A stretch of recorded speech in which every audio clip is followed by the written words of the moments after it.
संघाची घोषणा केली। या ठिकाणी पंचांनी 2 षटकाच्या समाप्तीनंतर संघाची धावसंख्या झाली होती 7।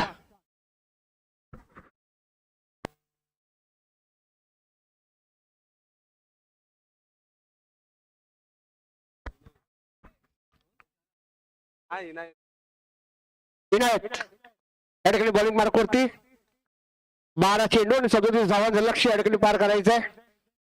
दोन्ही हात समांतर पंचांकडनं होत आहेत। एका धावेची भर।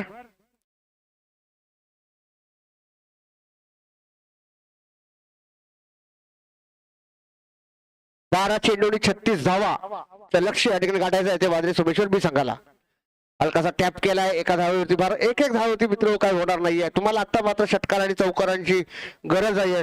हा जर सामना जिंकायचा असेल तर मात्र तुम्हाला आपली खेळ या ठिकाणी दाखवणं गरजेचं आहे। कारण ज्या पद्धतीने कुर्डुंडा संघाने सुरुवात केली होती परंतु तेवढ्याच ताकदीने त्यांचा शेवट सुद्धा आपल्याला पाहायला मिळाला आहे। जरी आता तुमची सुरुवात जरी संत असली पण खेळ मात्र तुम्हाला दाखवणं गरजेचं आहे। कारण की अजून मॅच खेळायच्या जर तुमची गुणतालिका जर या ठिकाणी अर्धी असेल तर मात्र तुम्ही या ठिकाणी धावा करू शकत नाही। एवढं मात्र निश्चित या ठिकाणी गंधर्वाच्या स्वरूपात या ठिकाणी धावची 2 तंबूत परत तिसरा गडी बाद या ठिकाणी वादळी सोमेश्वर बी संघाचा।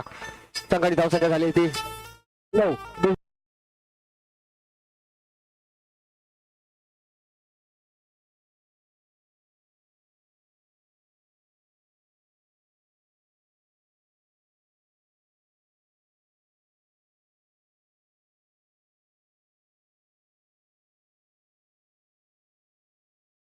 फुलटॉस चेंडू या ठिकाणी फायदा मात्र घेता आला नाही। एका धावेची भर पडते, दुसरी धाव होते का पाहिजे परंतु त्या ठिकाणी स्वतः गोलंदाज या ठिकाणी क्षेत्ररक्षण करतोय। संघाची धावसंख्येमध्ये भर वळली। संघाची धावसंख्या झाली होती 10। भालचंद्र बॅटिंग मार्कवरती आपल्याला पाहायला मिळेल।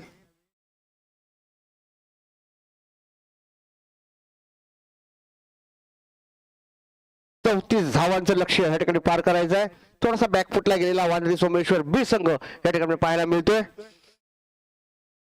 पुन्हा इनायत चेंडू तोडण्याचा प्रयत्न केला होता, पंचांकडे दात मागितले आणि या ठिकाणी बाद होऊन तंबूत परततात। पंचांचे हात आकाशाच्या दिशेने गेल्यानंतर लेग LBW च्या रूपात पायचिकच्या स्वरूपात या ठिकाणी बाद होऊन तंबूत परततात।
पुन्हा एकदा मराठीतली म्हण आठवते, चौकाराबरोबर 100 रुपयाचा पारितोषिक, अजून एक चौकाराची अपेक्षा असेल।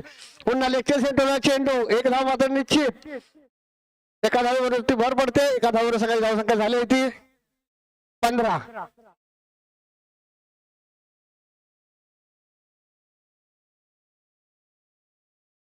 आंबेड सगळे लगेच मैदानात ताबा घ्या।